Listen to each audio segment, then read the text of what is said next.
You invited me, so I don't know the questions you want to ask and what clarification you require. So let me hear from you, and I answer what I know, okay. And okay, what I don't know. The floor is open if you have any questions. Yeah. Good afternoon, sir. Yes, good afternoon. My name is Usman Katun from ASO Radio. You were quoted yesterday requesting the APC National Working Committee to ban or expel Governor Yari for what you described as treason to the party. The APC. What led to that conclusion, Senator? I think people are not looking at it from the proper perspective. Now, for a sitting governor to call for the continuation of an election that is cancelled by a body that is constituted legally to carry it out, then going ahead to collect results, then again calling on the general public to go ahead with elections, even when the body that is sent by the party that is constitutionally empowered to do so is on ground, then asking members of the public to carry out the elections and bring the results to him, and going a step further to now announce that result is a treason. I'm not a lawyer, but I think even to the country, not only APC. Why people are not maybe looking at, are not giving it the seriousness it deserves, is because they are just looking at Zamfara as maybe a remote state somewhere located in the map of Nigeria. But try to look at it. If this person were to be the president of Nigeria and he decides to do what he did in Zamfara, he will put the country on fire.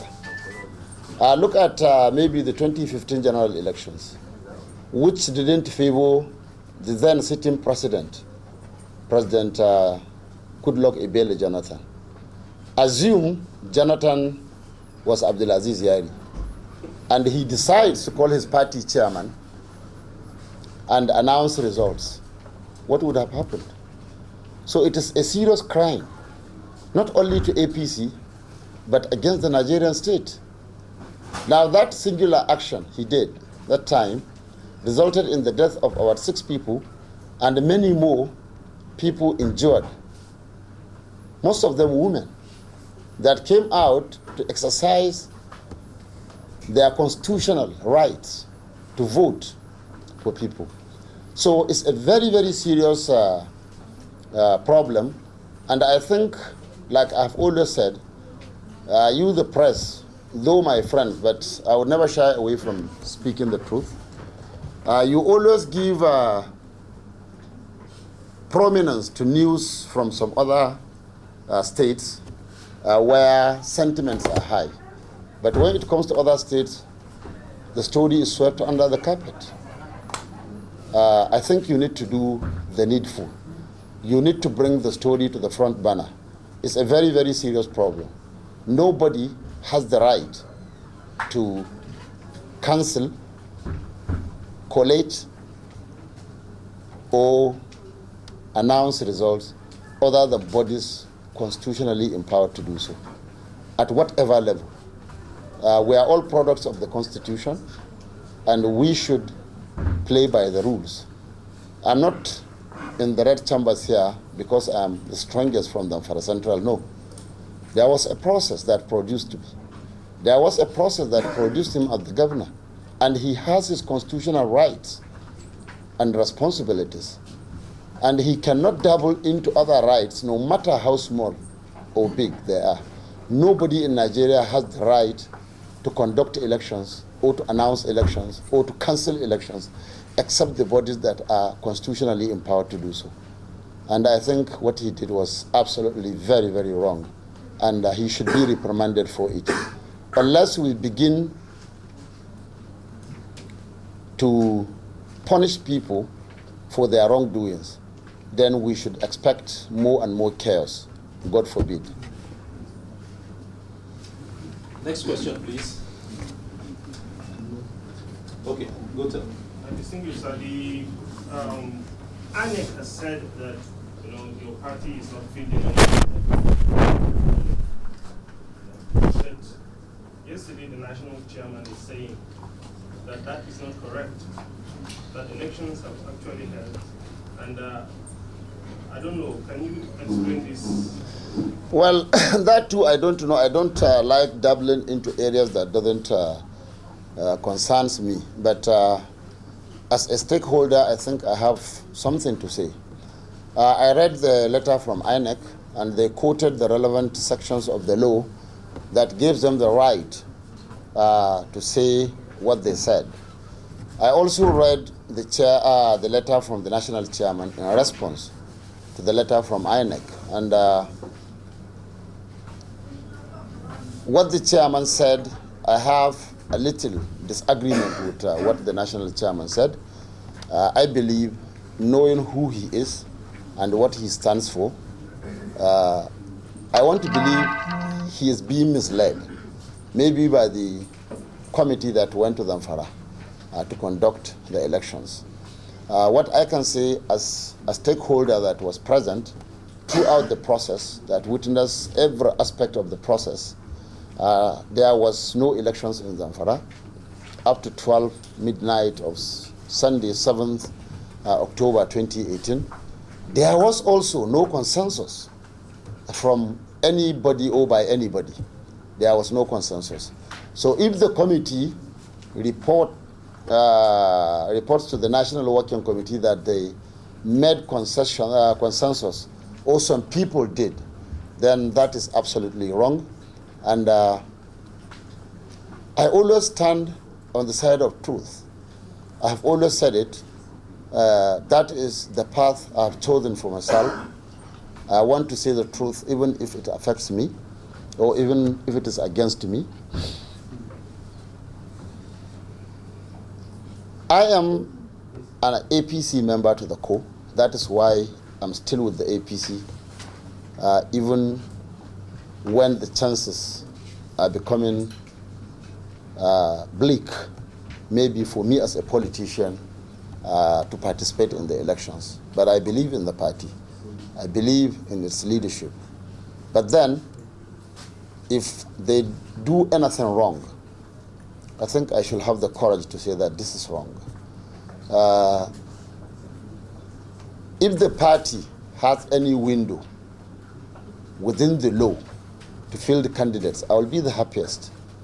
But when such decisions are based on wrong foundations, then I have a duty as a Nigerian and as a senator of the Federal Republic of Nigeria to say so. So let us address the issues the way they are. If INEC has the powers to do or to say what they said should be respected. Then we look at other options available. Now, if the party has some arguments to make, they should be allowed to do so, but not to base the decisions on something that can be contested and defeated. We are going into elections, so the desire of every politician is to win and to win straight without litigations, because litigations divert attentions, they are a waste of resources and so on and so forth. I would not want to see one happening to me. So by and large, what I'm trying to say is the only thing I saw wrong in the letter is the assertion that there was consensus. There was no consensus.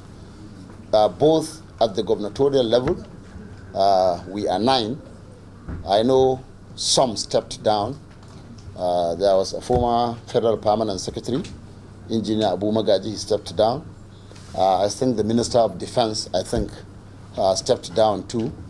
The Deputy Governor also stepped down, I think leaving about 5 contestants. And there was no consensus between the 5 until the close of primaries by 7. We had some senatorial candidates from both divides. The committee really tried they tried very, very much to bring about consensus, being members of APC too. But the two factions cannot agree. And that is the truth.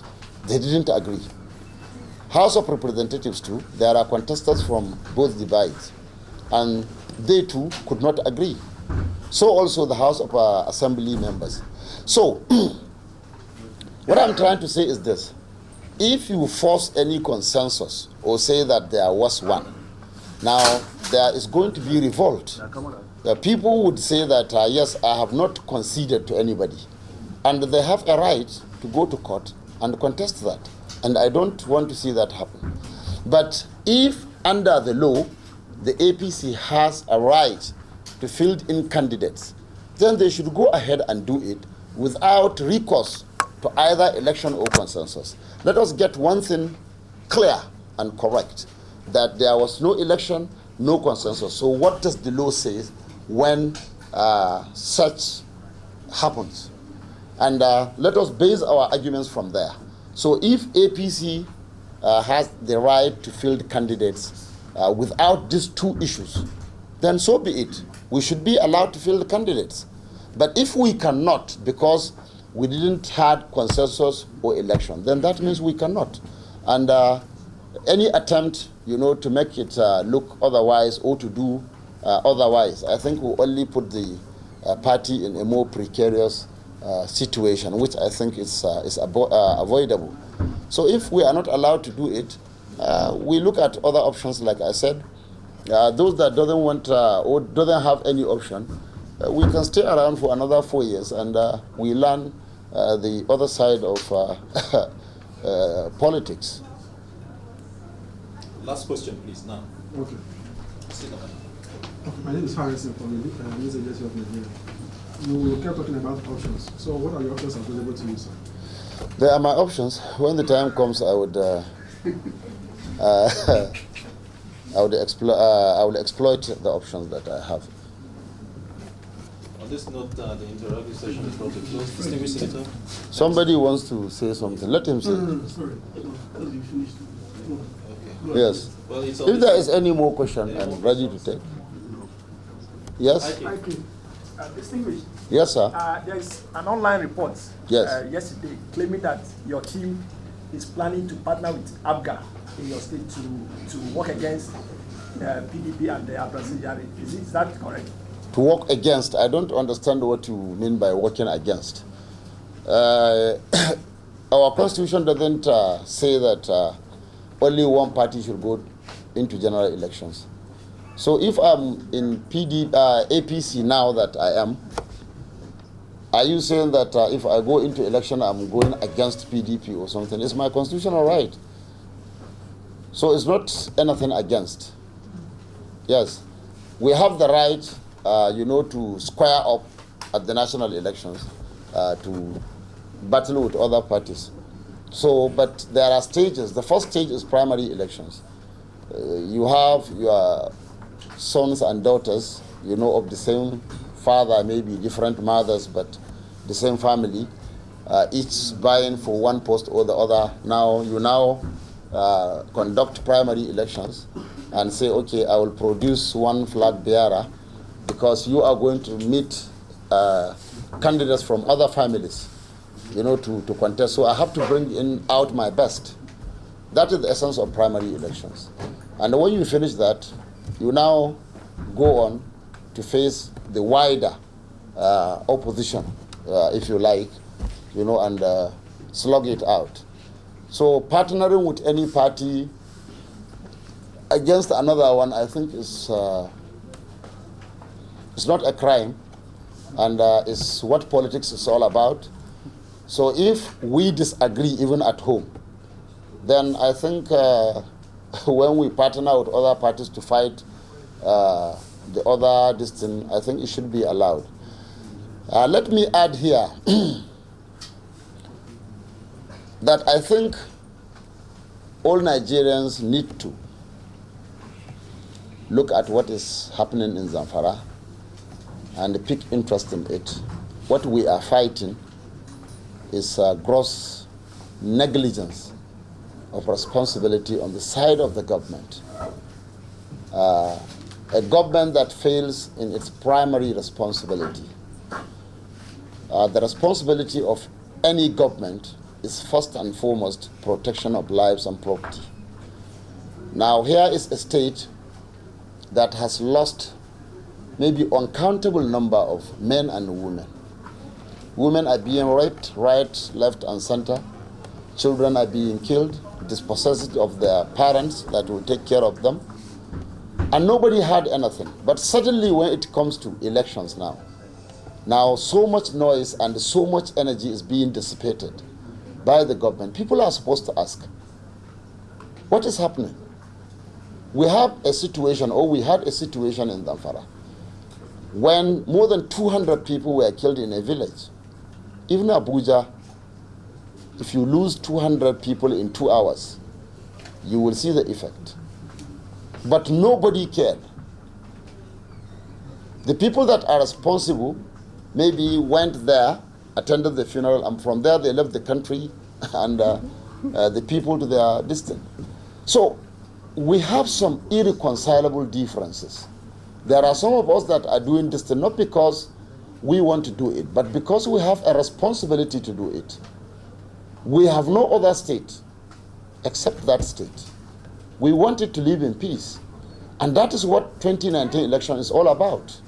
It is all about putting Zamfara right on track. It has drilled several years ago.